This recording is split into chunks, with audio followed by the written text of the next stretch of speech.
오늘 나눌 말씀은 레위기 23장 26절에서 32절의 말씀입니다. 레위기 23장 26절에서 32절 말씀 우리 함께 보겠습니다. 레위기 23장 26절에서 32절 말씀 우리 한 목소리로 읽겠습니다. 여호와께서 모세에게 말씀하여 이르시되 일곱째 달 열흔날은 속죄일이니 너희는 성회를 열고 스스로 괴롭게 하며 여호와께 화제를 드리고 이날에는 어떤 일도 하지 말 것은 너희를 위하여 너희 하나님 여호와 앞에 속죄할 속죄일이 됨이니라. 이날에 스스로 괴롭게 하는 자는 그 백성 중에서 끊어질 것이라. 이날에 누구든지 어떤 일이라도 하는 자는 내가 그의 백성 중에서 멸절시키리니 너희는 아무 일도 하지 말라. 이는 너희가 거주하는 각처에서 대대로 지킬 영원한 규례니라. 이는 너희가 쉴 안식일이라. 너희는 스스로 괴롭게 하고 이달 아흐렛날 저녁 곧 그 저녁부터 이튿날 저녁까지 안식을 지킬지니라. 아멘. 레위기 23장에는 이스라엘 백성들이 성회로 모여 기념하고 기억해야 하는 절기, 함께 지켜야 하는 절기에 관한 규례가 기록되어 있다라고 했죠. 그 중에서 오늘 본문은 대속죄일에 관한 규례입니다. 대속죄일에 관한 자세한 규례는 레위기 16장에 이미 살펴보았었기 때문에 23장에서는 속죄일의 날짜가 언제인지 그리고 어떤 일도 하지 말아야 한다라는 것만 강조되고 있는 것을 볼 수 있습니다. 대속죄일은 나팔절로 시작된 일곱째 달 열흘날 곧 7월 10일로 이스라엘 백성들은 성회를 열되 스스로 괴롭게 하며 하나님께 화제를 드려야 합니다.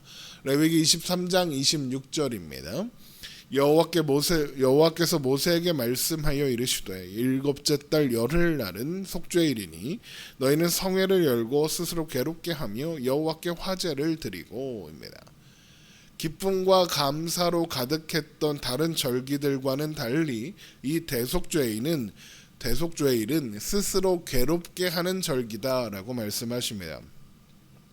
심지어 레위기 23장 29절에는 이날에 스스로 괴롭게 하지 아니하는 자는 그 백성 중에서 끊어질 것이라 라는 경고까지 있습니다. 그렇다면 대속죄일에는 왜 스스로를 괴롭게 해야 하며 또 스스로를 괴롭게 한다는 것은 어떤 것을 의미하는 것인가에 대해서 생각해 보아야 하겠죠.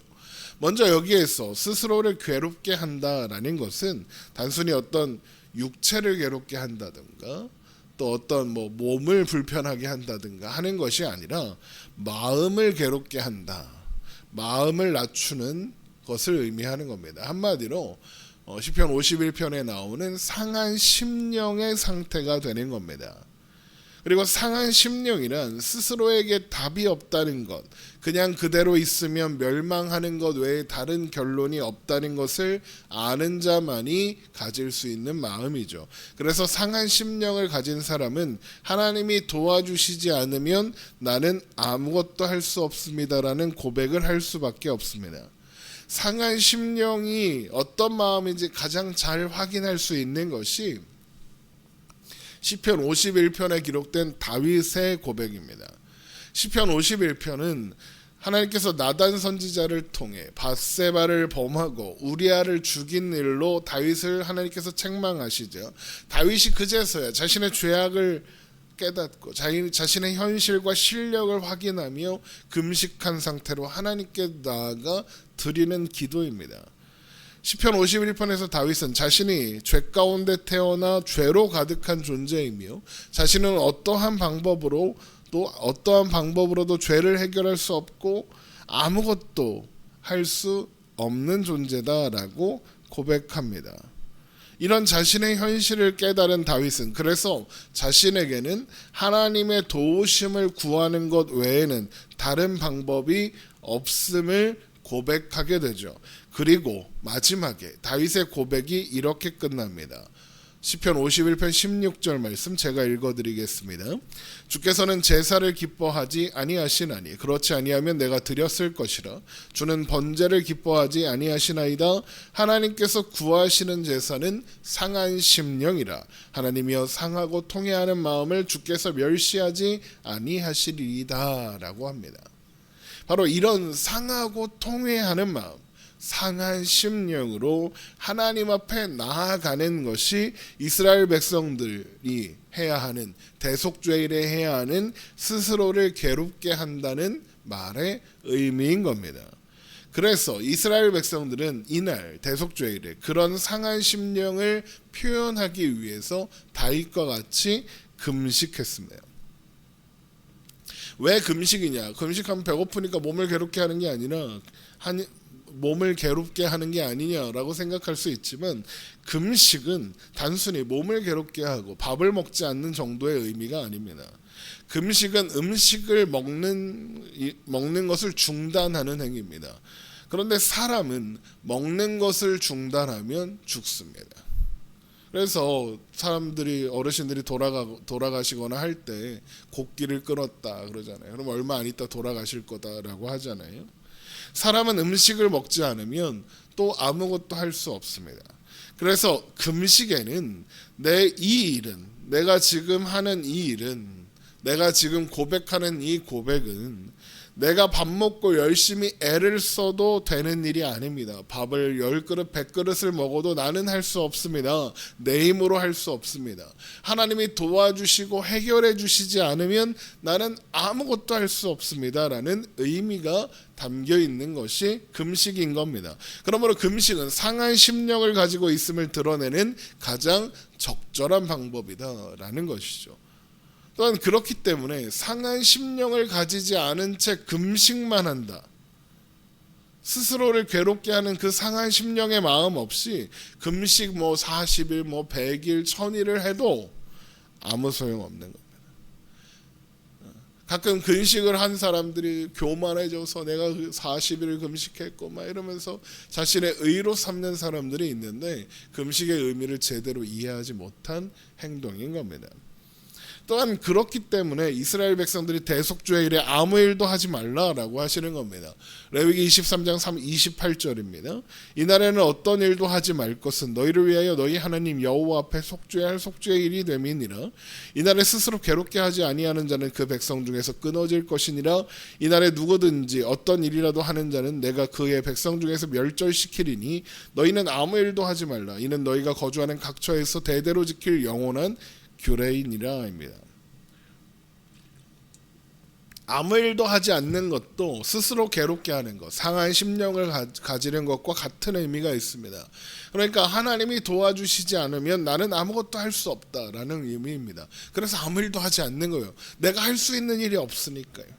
하나님께서 베풀어 주시는 속죄의 은혜가 없다면, 그래서 하나님이 함께 하시지 않는다면 이스라엘 백성들이 자신들의 삶을 유지하게 하는 노력은 아무런 의미가 없고 아무 소용이 없습니다.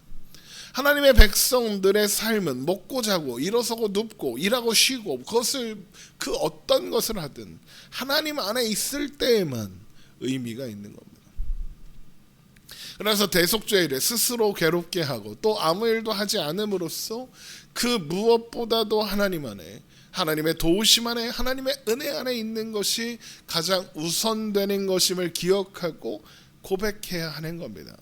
하나님 안에 있는 것, 그것이 하나님의 백성이 누릴 수 있는 가장 큰 복, 안식인 겁니다.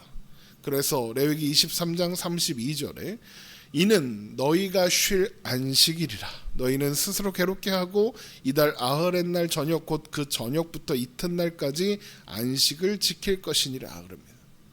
안식일은 하나님께서 천지를 창조하신 것과 이스라엘 백성들을 애굽에서 구원하신 것에 그 기원을 두고 있습니다. 그 근거를 두고 있죠. 이 두 가지, 하나님께서 천지를 창조하신 것과 이스라엘 백성들을 애굽에서 구원하신 이 두 가지 일은 서로 다른 것처럼 보이지만 사실 그 안에 담긴 의미는 동일합니다. 하나님은 세상을 창조하시고 일곱째 날에 안식하셨죠. 이것은 단순히 하나님께서 일하기를 멈추셨다라는 뜻이 아니라고 했습니다. 하나님께서 창조를 완성하시고 창조하신 모든 것들을 복되게 하시고 거룩하게 하사 온전한 하나님의 통치 안에 두심으로써 완벽한 안전과 안정의 상태가 되게 하셨다는 겁니다. 그러니까 하나님의 안식은 모든 것이 제자리를 찾아 안정된 상태, 그래서 위험 요소가 하나도 없으며 모든 것이 균형과 조화를 이룬 평화의 상태를 의미하는 겁니다. 하나님은 바로 이런 안식으로 모든 인간들을, 모든 것이 균형과 조화를 이룬 이 상태, 하나님의 안식으로 초대하시고 그 안에 머물게 하시는 겁니다. 하나님은 이것을 위해 인간을 창조하셨다고 해도 과언이 아닙니다.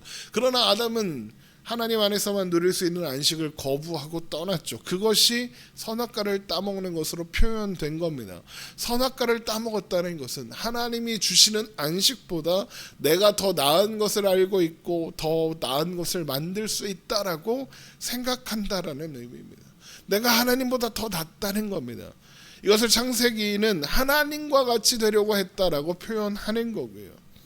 그러나 하나님의 창조물인 인간은 하나님 밖에서 아무것도 누릴 수 없고 안식을 누릴 수 없습니다. 그것보다 더 나은 것을 발견할 수도 만들어낼 수도 없습니다. 애초에 인간은 하나님 안에서만, 하나님의 안식 안에서만 안식하도록 의도된 존재이기 때문이죠. 이것이 애굽에서 이스라엘 백성들을 구원하신 사건과 그대로 연결되지 않습니까? 하나님께서 애굽에서 이스라엘 백성들을 왜 구원하셨습니까? 하나님의 통치 안에, 하나님의 안식 안에, 하나님 안에 머물러 참된 행복과 복을 누리며 거룩한 나라, 제사장 나라가 되게 하시려고 하신 거죠. 그리고 이제 하나님께서 대속죄일이 하나님의 백성들에게 안식을 선사할 것이다 라고 선포하십니다. 안식이 회복되려면 죄와 부정으로 인해 무너진 균형과 조화와 질서가 회복되어야 하겠죠. 그러니까 대속죄일은 백성들의 죄와 부정으로 인해 무너진 균형과 조화가 회복되는, 그래서 하나님의 백성들이 하나님의 안식 안에 거할 수 있게 되는 날이다라는 겁니다. 이것을 다르게 표현하면 대속죄를 통해 아담으로부터 전해져 오는 원죄를 끊어낼 수 있게 되었다라고 표현할 수도 있는 겁니다. 그래서 하나님은 레위기 16장에서 보면 대속죄일을 안식일 중에 안식일이다 라고 선포하시는 것을 알 수 있습니다. 레위기 16장 31절에 있는 말씀이죠. 자, 그런데 대속죄일은 한 번으로 끝나지 않습니다. 해마다 반복해야 합니다. 이렇게 해마다 반복되는 대속죄일에 담긴 의미에도 불구하고 이것은 매년 갱신되어야 하는 임시적인 조치라는 것을 보여주는 겁니다. 대속죄일이 원죄를 끊어낸다면서요. 그런데 왜 반복합니까? 임시적인 조치여서 그렇다는 거죠. 그래서 이스라엘 백성들은 해마다 대속죄일에 자신들의 한계를 끊임없이 확인하고 상한 심령으로 은혜를 구하기를 반복하면서 더 이상 반복되지 않을 영원하고 완전한 속죄, 그로 말미암아 허락될 영원한 안식을 소망하고 사모하며 바라보게 되는 겁니다. 더 이상 반복하지 않아도 되는 대속죄일을 기대하게 한다라는 것이죠. 또한 그래서 우리는 더 이상 대속죄일을 반복하지 않는 겁니다. 왜냐하면 우리에게는 이스라엘 백성들이 소망하며 사모하고 기다렸던 영원하고 완전한 속죄, 그래서 허락된 영원한 안식이 있기 때문입니다. 그것이 히브리서가 내내 강조하는 내용입니다. 예수님께서 단번에 자기 몸을 들이심으로써 영원한 제사를 드리셨고 이제 그 피를 의지하는 자, 그 피를 믿는 자를 영원히 온전하게 하셨습니다. 대속죄일이 예수 그리스도를 통하여 완전히 성취되었다라는 거죠. 그래서 예수님은 십자가상에서 임종하실 때에 마지막으로 다 이루었다 말씀하시는 겁니다. 이렇게 예수님은 모든 것을 완성하심으로써 우리 안에 하나님 안에서 만 누릴 수 있는 참된 안식, 대속죄일이 예표하던 안식일 중의 안식일을 우리에게 선사한 겁니다. 그래서 우리는 대속죄일 안에 담겨있는 그 안식을 누리며 오늘을 살아갈 수 있게 된 것이죠. 이것이 대속죄일의 규례를 통해서 우리가 확인해야 하는 내용인 겁니다. 기도하겠습니다.